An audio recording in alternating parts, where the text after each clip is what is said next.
मसाले भाताबरोबर खाण्यासाठी मठ्ठा करतोय.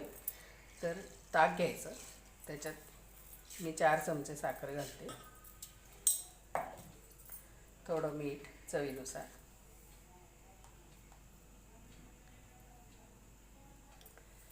आणि लसूण, जिरे, आलं आणि मी एकच मिरची हे चेचून घ्यायचं खलबत्त्यात.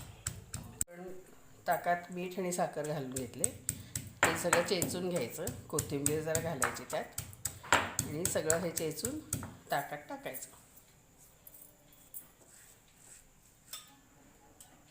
आणि ह्याची ट्रिक म्हणजे थोडंसं दूध घालायचं ह्याच्यात, म्हणजे आंबटपणा पण कमी होतो आहे आणि दाटसरपणा येतो ह्याला ताकाला, त्यामुळं चव छान येते.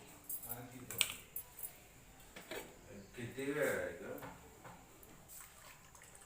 एक साधारण अर्धी वाटी दूध घालायची आणि हलवून तयार.